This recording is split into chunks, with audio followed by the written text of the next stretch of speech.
What's up, everybody? I haven't made an update in a while. I know. Can't really hear myself. I haven't made an update in a while for YouTube. Explain what was going on. Sorry, I just got out of the shower. What's been going on with the motor? What the new plans were? What's the budget? All that stuff. So let me walk you through. The very first video I got, I thought it was a 5.3. Turns out it was a 4.8. Got rid of it. Used it as donor parts. Saved up about $2,000 because there's no market for finding 6 liters in the junkyard. You have to buy them offline or from someone who's already nabbed one.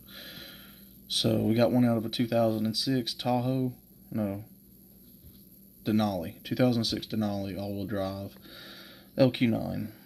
Took that, nabbed it, drove 6-hour round trip to get it, because yeah, my luck. Got it. Came with standard 317 heads, flat tops, your standard LQ9, nothing special. At that point, I ultimately decided, I weighed out the cost between the two of fuel injection, carbureted, which my intentions from the original beginning was to go carbureted, just for simplicity. And the cost was basically about the same. And I didn't plan on turboing it or doing nothing like that. I just wanted something like a nice hot rod, so I just stuck with carbureted. So yeah, essentially what happened is we pretty much blew the budget right off the bat from getting the engine. So I decided that I'm not going to really care about doing a budget or doing like a budget junkyard build like I was planning to do.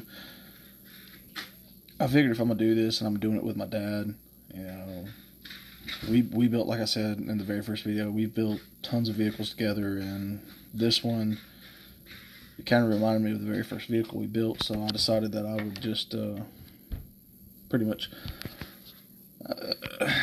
I guess you could say, I figured I would just go ahead and do it right, do it the way I wanted it, and go balls out. So, there is no real budget with this. So if you're watching this to try to figure out how to make, budget, don't do it. Pretty much everything's done on the engine. The engine's completely built, aside from putting the BTR flywheel adapter and, flex plate on it. And aside from, or the converter adapter for the transmission. We got to put a little barbell in there that I also ordered from BTR as well. The oil diverter barbell. Never heard of it. Big deal though. Without it, could have blown the motor. So I went ahead and got it. That needs to be installed still, but it's currently still on the engine stand. So once I get it off, then we can go from there and install that. Transmission. The original plan was to go with the 700R4. That's not going to work with this engine, and it probably wouldn't have worked with the 5.3 either, because they're notorious for being shit, just like the 4L60. I'm sure they'd be great if you want to dump money in them, but when I went to Cook's Racing Transmissions, talked to the man, asked him, straight up, give me his opinion, TH400 or 700R4, or, get the 4L80E, but there's so many questions I could have asked him, but at the end of the day, I asked him, how much would it cost to take the existing transmission that was in my truck, that way I wouldn't have to have like a drive shaft and all the other crazy shit done. I asked him how much would it cost to have that 700R4 made, and he told me pretty much about $1,700, and even then, with $1,700 invested, you'll probably gut it again. So I was like, okay, well, what if I bring you a TH400? He told me TH400, about $800. Actually, it would be about $750 is what he told me, about $750, and he will make it handle 700-800 horsepower, whatever I want to throw at it, really. And this one's been built with a shift kit. It's been built with different drums, planetary gears, servo. He even did a little bit of, I guess you could say, finessing to the pump. I mean, he's done a lot of stuff to this thing. I don't really know transmissions like that, but I can tell you that he does. And he's been in the industry for a long time, and he's pretty much told me that it can handle whatever the hell I want to throw at it. Torque converter, he gave me one he had laying in the shop, I'm guessing. I don't really know the specs on it. I didn't have one at the time. So that will probably have to get changed out in the future, depending on what's going on, or how it handles, or how it launches. Don't know. But as of right now, the only two things that I am currently pretty much missing, well, three things, is I might need to replace the fuel pump to have a better fuel pump, because the one that's currently in the truck is rated at 12 psi, which is more than enough for a carbureted engine, but I don't know if that's the route I want to go. Like, I might want to get something better outside, out of the tank. But for now, budget-wise, I'm trying to save a little bit money, clearly because of the pandemic. So I can't really be blowing money, or else I would love to have an Aeromotive, street strip pump. But with a fuel log, that'd be great. But right now, I've got a fuel pressure regulator built. I already showed that in a previous video. But I've got the fuel pressure regulator. I've got a fuel filter, like I think it's 10 micron, some shit like that. AN fittings. God, what was I gonna say? Oh yeah. So the fuel pump. We're gonna need another drive shaft, I'm sure. I already tested it. We're gonna need another yoke for sure. I'm gonna replace all the universal joints. That's happening. But lengthwise, we don't know length if it's gonna be enough.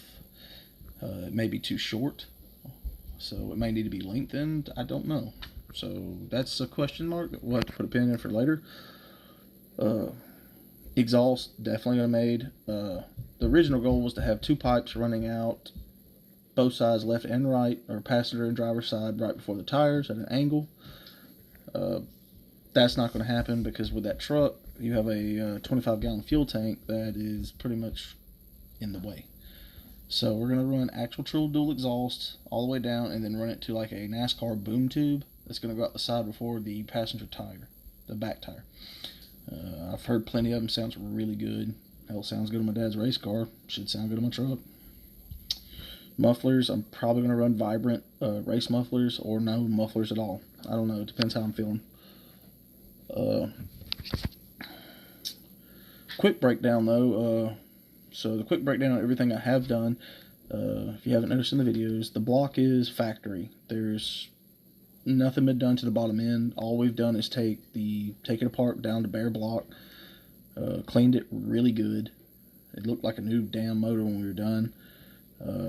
Put new rings, new bearings, cam bearings, mains, rods, new timing chain, new cam gear. Pretty much everything's been replaced brand new, except for the crank, the rods, and the pistons, and the hardware. We've replaced head bolts, of course, and that's probably it when it comes to that, like, short block wise. We did put a Melling high flow oil pump in it, just because, that's pretty much what I wanted, and it's what came with the overhaul kit for it. It has new Gen 4 LS7 lifters. I don't remember who they're made by, but they're a reputable brand, I know that much. I just can't remember the name. They're nice, though. Very nice. It's got new lifter trays. The camshaft is a Howard's Rattler cam. It's essentially the AMA hot cam, GM hot cam, remake of their cam. Seeing how the GM hot cam is about $600, you can get the Howard's cam for about $370, $340, somewhere around there. Duration's about 226 to 234 at 50 thousandths, with an overall 525 lift at 109 LSA. So it's pretty hefty little cam. I mean, it's nothing crazy. It would be, I guess you could say, a mild cam, maybe. It's not a big cam by any means. It's not a baby cam, but I mean, it's enough to give it a little pop. The heads, I spent about $370 to get the heads. I found a set of 243 casting heads from I want to say a GTO. I'm not 100% sure what they came off of. I think they came off a Corvette, if I'm not mistaken. So what he said was a Corvette. The only thing is they didn't have LS6 valve springs on them. I don't think they came with them. I think, I'm not 100% sure. Like I said, either way, I bought a set of valve springs, valve spring retainers, bushings, the guides, all that little shit that comes with them from Howard's as well to match that cam. About $165 for that. The heads total, because apparently when I didn't know it, but all the intake valves were completely bent. Had new valves put in it. Had them cleaned up, not milled, but straightened. Everything about them is pretty much a brand new head.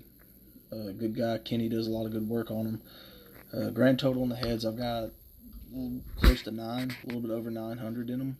If you factor in buying the heads, having headwork done to them, the new valves, valve springs, yeah, you're close to about 9. The intake was the Holley mid-rise dual plane intake.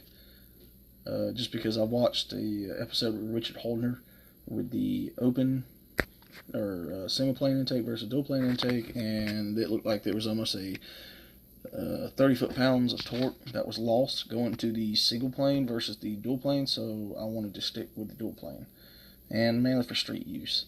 It's not really a full-out drag car. If that was the case, it'd be a different route. I did blow dumb money on the carburetor because I wanted something, I guess you could say, to feed it really good. And I spent money and bought a Quick Fuel Brawler series, the 750 CFM double pumper with a mechanical secondary. And we haven't really done nothing to it. I am going to buy the Thompson's plates on them.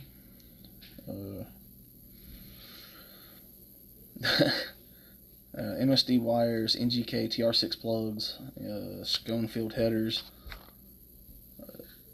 pretty much a bunch of top end stuff, and that pretty much completes the engine. So mating that up with a TH400 transmission should be rock solid. If everything goes smooth, fire up the crank, and pretty much once it has all brand new sensors as well, all brand new sensors. I got them super cheap off eBay. All from GM too, so they're not fake or like the Chinese knockoffs or nothing like that. Yeah, they're all GM sensors. Not that some people even care. I would just prefer to have GM sensors. What was I gonna say? So yeah, other than those 3 things, that's the only thing really holding us up. We're making leeway. I'll take a video later, like probably this weekend, another one of what we've got done so far. If you've gone to the Facebook page, you'd know. Pretty much we've completely removed the old engine, removed all the unnecessary shit that was in the firewall, engine bay, and we've already begun, using hydrochloric acid, I believe it is, to remove all old paint, grease, dirt, anything that's nasty shit of since '89 that's been there. Took a high pressure pressure washer, blew it all off. It's nice and clean. Actually, it's unbelievably clean. Like the frame is almost like bare metal clean. And yeah, I've got all that taken care of. So I think next week we're going to remove all the wiring looms and replace them with painless wiring looms, because I want to try to hide the wires, make everything look nice and professionally clean. And then we'll paint the engine bay like the brightest white I could possibly find. The truck will be white, so the engine bay is going to be white, the frame will be black, with that pretty engine sitting in there, so it'll look really good.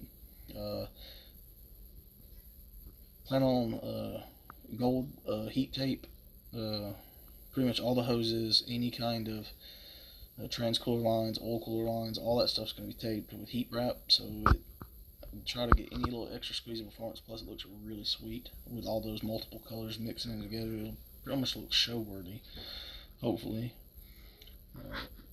That's pretty much where we're at right now. I figured I'd let everybody know, since pretty much the very first video I made, the breakdown of how to swap and how to do everything cheap and easy. You could, if you wanted to, you could do it super cheap, but I'm just not taking that route. If I didn't want to go stupid with it, I could have just bought the engine for $2,000, bought all the adapting pieces, everything I need, and could have slapped it in there for grand total maybe about $3,500. maybe less than that. If I could have done my own wire harness and all the other stuff, probably way cheaper than that. But I'm just not. I don't do wires, man. It's not my thing. Other things I have bought. I bought a triple core aluminum fabricated radiator with the twin fan system, electric fans. Grand total 5,000 CFM fans. So overheating really shouldn't be an issue. It's got new water pump, new thermostat, 180 degrees. A lot of stuff's been done. Got the shifter for it. We're going to a floor shifter. I've got the B&M, Magnum Stealth Pro Stick with the reverse lockout. So don't have to worry about no screw ups, nothing like that. That's about all I can really think of right now for where we're at and what we've done. If you have any questions on the engine, specs, anything like that, hopes is that the engine should make somewhere around the 500 plus mark on to crank, and maybe 480, maybe 500 foot-pounds of torque. To the wheels, I don't know. I'd have to get it to a dyno. I'd like to take it to my boy here, Nemesis Racing. I'd like to get down to him. If he's not available, then I'd have to probably take it down to like FC Skunk Works or something like that. And someone who's really familiar with LS engines. I don't really know how tuning will be able to be done with the MSD box, but it has an MSD 6040, I think it is, 6040 box.